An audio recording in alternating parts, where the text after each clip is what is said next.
वचन, सत्य वचन, अमर वचन, जीवित वचन, दिव्य वचन, सत्य वचन, अमर वचन, जीवित वचन।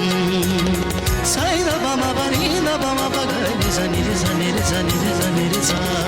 दिव्य वचन, सत्य वचन, अमर वचन, जीवित वचन, दिव्य वचन, दिव्य वचन।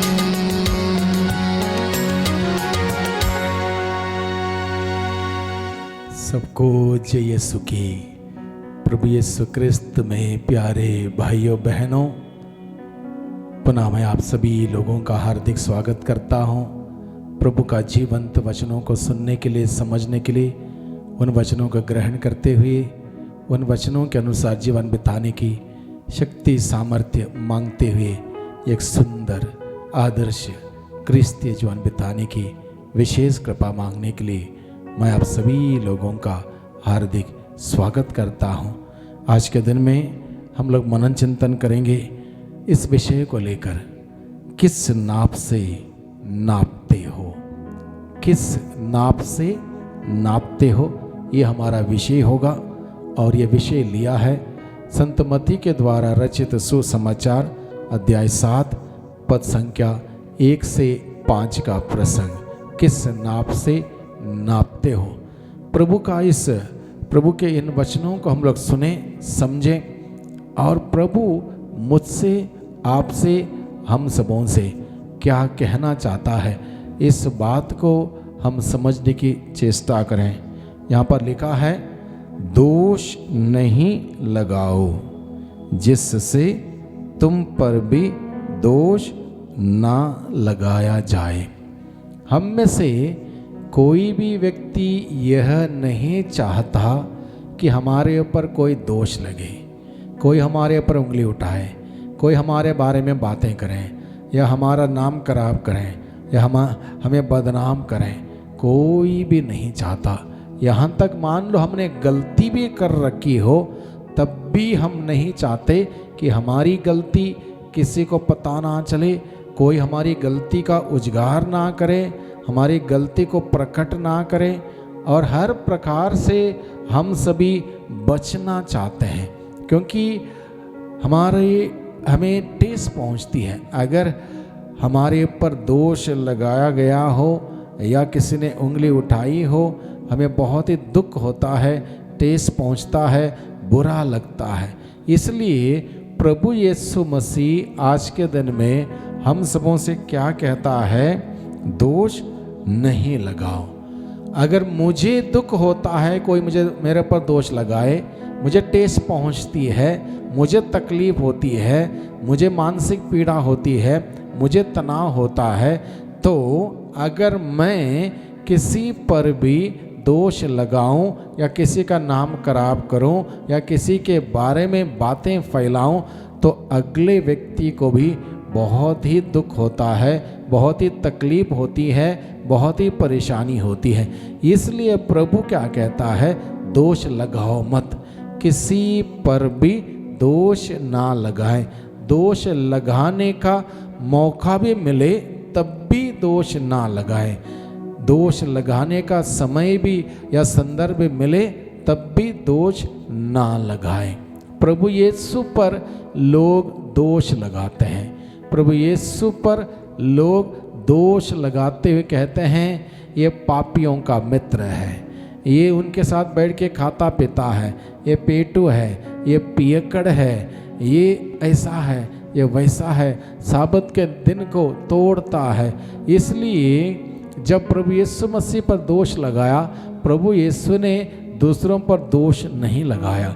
जब उनके पास ऐसा मौका मिला, ऐसा समय मिला, संदर्भ मिला दोष लगाने के लिए, तब भी प्रभु यीशु ने दोष नहीं लगाया।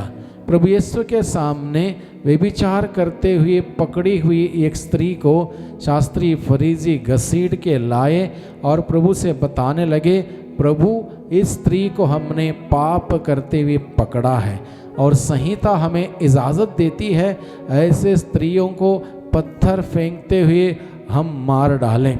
आप क्या कहते हैं? आप क्या कहते हैं? प्रभु यीशु ने कहा, तुम में जो निष्पाप हो, तुम में से जिसने पाप नहीं किया हो, वही सबसे पहला पत्थर मारे। यानी कि सबको इस बात का एहसास हुआ कि हम सबके सब दोषी हैं, हम सबके सब दोषी हैं, हम सबके सब गुनहगार हैं और हम स्त्री पर दोष नहीं लगा सकते। वो एक एक करके खिसक गए और प्रभु यीशु मसीह निर्दोष वहाँ पर खड़े थे। प्रभु यीशु मसीह दोष लगा सकते थे, लेकिन प्रभु ने दोष नहीं लगाया। अगर प्रभु यीशु मसीह दोष लगाता उस स्त्री पर, तो प्रभु के ऊपर भी दोष लग जाता, प्रभु के ऊपर भी वह कलंक लग जाता। इसलिए दोष कौन लगाता है? तो दोषी है। जो दोषी है वो दोष लगाता है। इसलिए प्रभु यीशु मसीह आज के दिन में हम सबों को क्या सिखाता है, क्या समझाता है? हम दोष लगाए नहीं किसी पर भी, कभी भी, किसी भी परिवेश में किसी पर भी दोष ना लगाएं, जिससे तुम पर भी दोष नहीं लगाया जाए। अगर हम दोष नहीं लगाएंगे तो हमारे ऊपर भी दोष नहीं लगेगा, हमारे ऊपर भी दोष नहीं लगेगा। अगर मान लो कोई सफ़ेद कपड़ा पहन के आता है और मुझे उस व्यक्ति से बदला लेना है और मैंने उस व्यक्ति के सफ़ेद कपड़े पर कोई गंदगी लगाई है, उसका कपड़ा गंदा होगा ज़रूर, साथ ही साथ मेरा हाथ भी गंदा होगा। इसलिए प्रभु कहता है हमें शुद्ध रहना हो तो हमें हर प्रकार के दोष लगाने की आदतों से हमें बचना है, तभी जाके हम पर भी दोष नहीं लगाया जाएगा। क्योंकि आगे प्रभु का वचन कहता है, जिस प्रकार तुम दोष लगाते हो उसी प्रकार तुम पर भी दोष लगाया जाएगा। अगर मैं किसी की गलती का उजागर करता हूँ, किसी की गलती को इधर उधर जाके बताता हूँ, किसी को इस प्रकार से किसी का नाम खराब करता हूँ, अपमानित करता हूँ, किसी का मॉरल डाउन करता हूँ, तो मेरे साथ भी वही बीतेगा। जो मैं बोता हूँ वही मुझे लुनना है, जो मैं बोता हूँ वही मुझे लुनना है। अच्छा बोया तो अच्छा लुनूंगा, खराब बोया खराब लुनूंगा। अच्छा किया तो अच्छा फल मिलेगा, खराब काम किया तो उसका फल भी खराब मिलेगा। इसलिए प्रभु कहता है जिस प्रकार तुम दोष लगाते हो उसी प्रकार तुम पर भी दोष लगाया जाएगा। और जिस नाप से तुम नापते हो, जिस नाप से तुम नापते हो उसी से तुम्हारे लिए भी नापा जाएगा। अभी सबसे पहले इस बात को हमें समझने की ज़रूरत है, किस नाप से मैं नापता हूँ, किस नाप से मैं नापता हूँ। नापने का माप मेरे पास कौन सा है, नापने का माप मेरे पास कौन सा है, नापने का मेजरमेंट मेरे पास कौन सा है, ये इम्पॉर्टेंट है। क्या मेरे पास नापने का अधिकार है, ये भी हमें जानने की ज़रूरत है। क्या मेरे पास नापने का अधिकार है, किसी का मेजरमेंट लेने का अधिकार मेरे पास है, इस बात को जानना ज़रूरी है। नापने का अधिकार दो प्रकार के लोगों के पास हो सकता है, दो प्रकार के लोगों के पास हो सकता है। सबसे पहला, जो कोई कुछ नया निर्माण करना चाहता हो, कोई नया निर्माण करना चाहता हो, किसी को कोई भवन का निर्माण करना है, तो उस व्यक्ति को उसका नापतोल करना पड़ता है, उसके नापतोल, उसका स्केच बनाना पड़ता है, तभी जाके उस भवन का निर्माण वो कर सकता है, क्योंकि वो कुछ नया करने जा रहा है। दूसरे वर्ग के लोग वो हैं, किसी को कुछ नया बनाना होता है। मान लो दर्जी दर्जी कपड़ा सिलता है, उसको कुछ नया कपड़ा बनाना है, इसलिए वह नाप लेता है। नाप नहीं लेगा तो ये व्यक्ति के अनुसार कपड़ा नहीं बन पाएगा, नाप लेना पड़ता है। यानी कि जो नया कुछ निर्माण करता है या फिर नया कुछ बनाता है, उस व्यक्ति के पास नाप लेने का अधिकार है। अगर मैं कुछ नया निर्माण नहीं करता हूँ, कुछ नया नहीं बनाता हूँ, तो मेरे पास किसी को नापने का अधिकार नहीं है। प्रभु यीशु के पास नापने का माप कौन सा था? प्रभु ने भी नापा, लेकिन प्रभु के पास सही माप था। चाहे वो व्यभिचार में पकड़ी हुई स्त्री हो, चाहे वह समारी स्त्री हो, चाहे वह जकीस हो, चाहे वह पेतरुस हो, या फिर और कोई भी, प्रभु यीशु ने सबके साथ प्रेम का माप इस्तेमाल किया, क्षमा का माप इस्तेमाल किया। और जब प्रभु ने प्रेम का, क्षमा का, दया का माप इस्तेमाल किया, प्रभु ने उन लोगों का जीवन का निर्माण किया। यद्यपि शास्त्री फरीसी व्यभिचार में पकड़ी हुई स्त्री को बर्बाद करना चाहते थे, मार डालना चाहते थे, नष्ट करना चाहते थे, क्योंकि उनका माप गलत था। उनका माप उस स्त्री को सजा देना, दंड देना, उसको गिरे हुए को और नीचे गिराना, ये माप था। लेकिन प्रभु हमें सिखाता है, जो इंसान गिर गया है, पाप में फंस गया है, बुराई में, बुरी आदतों में जकड़ा हुआ है, उसके साथ हम गलत व्यवहार ना करें, बल्कि दया से, प्रेम से उसको सही रास्ता दिखाएं, सही माप के साथ नापें, ताकि उसका जीवन का निर्माण हो। उस स्त्री का जीवन का निर्माण हुआ। समारी स्त्री